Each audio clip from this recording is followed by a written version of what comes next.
Біз приправамызды жаңағы неге қосамыз, гарнирға үстінен әдемілеп. Қараңыздар, қандай әдемі болып шықты.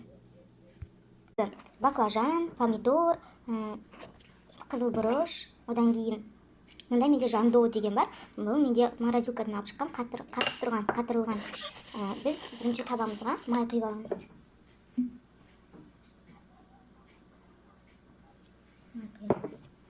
Сосын мынандай үлкен үгіштен сарымсағымызды өткіземіз.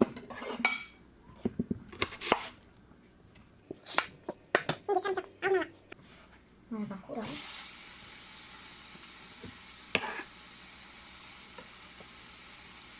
Одан кейін сәбізімізді үгіштен өткіземіз.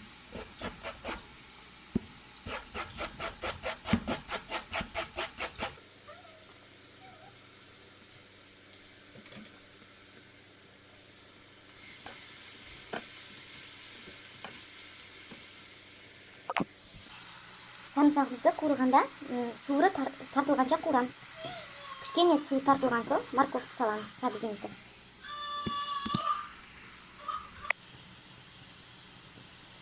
Сарымсағымыздың суы тартылды, енді сәбізді саламыз.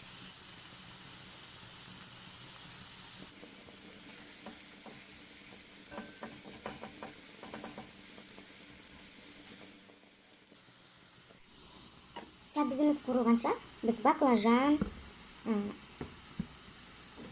тәтті бұрышымызды тураймыз. Өздеріңіз қалағанша турамыз.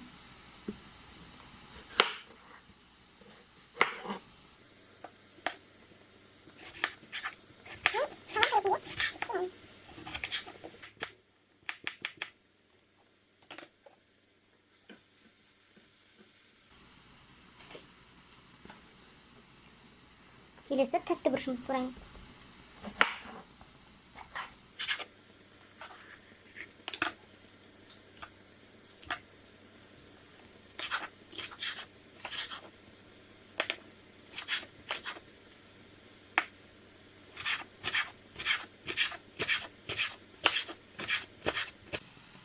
Біздің сәбізіміз бен пиязымыз қуралып жатыр.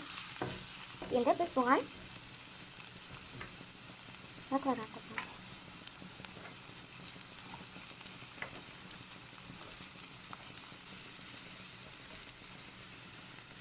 Енді баклажанымызды кішкене қуырылып, жұмсарып, түрі өзгергенше қуырамыз. Тәтті бұрышымды турап болды. Келесі қызанақты тураймын. Ұсақтап тураймын қызанақты. Өйткені бұл бізде суын шығарып, жаңағы приправамыз кішкене суы болып қызарып пісу үшін. Және біздің помидорымыз не болу керек? Қуырылған кезде қуырылып езіліп кету керек. Сол үшін ұсақтап тураймын, тезірек қуырылып кету үшін.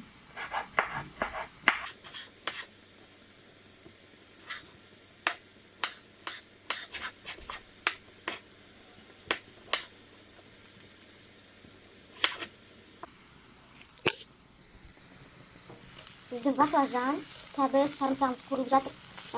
Жаңағы баклажанымыз біздің майымызды сорып алуы мүмкін, табаңыздағы барлық майды. Сол кезде кішкене қосымша сұйық май қосып қойсаңыздар болады.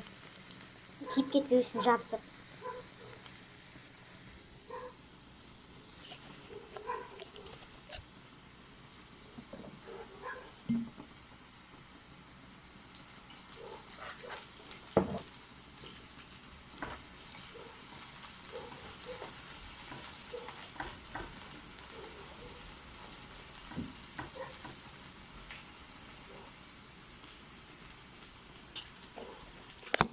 Енді осыған біз бұрышымызды саламыз.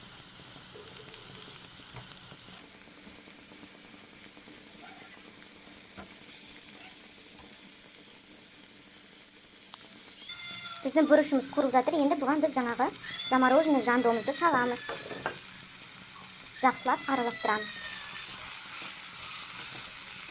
Түсін қараңыздаршы, қандай керемет, жасыл, қызыл түсті, сары түсті.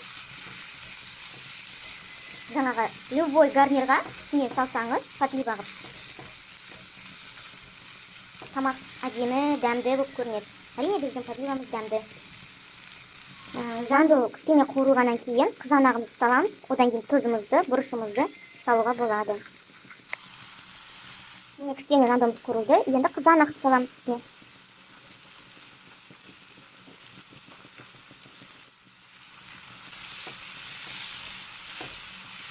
Қызанақ қуырылып, езіліп, су шығу керек. Сол үшін сақтап тұрғандарыңыз дұрыс болады.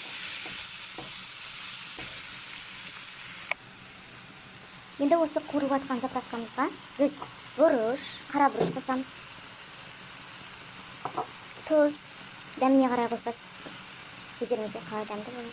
Және менде мынандай кішкене чесночная приправа деген бар. Мен бұны неден аламын?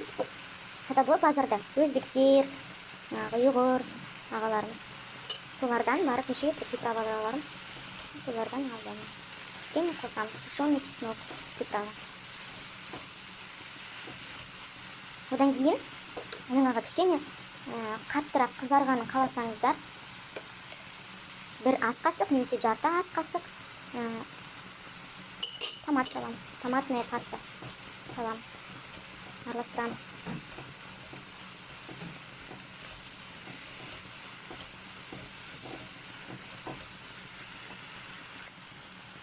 Одан кейін мен кішкене су қосамын.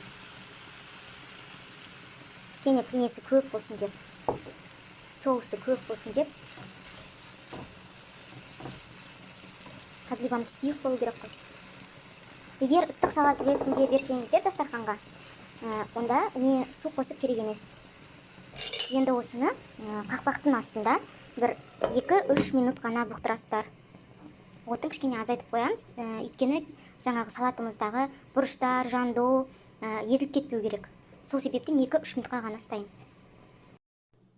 Міне біздің подливамыз дайын.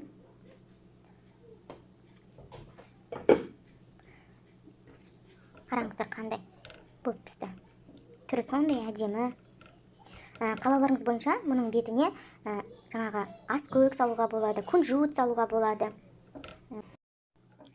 Біз приправамызды жаңағы неге қосамыз, гарнирға үстіне әдемілеп. Қараңыздар қандай әдемі болып шықты. Көргендеріңізге рахмет. Лайк басып, подписка жасап кетіңіздер.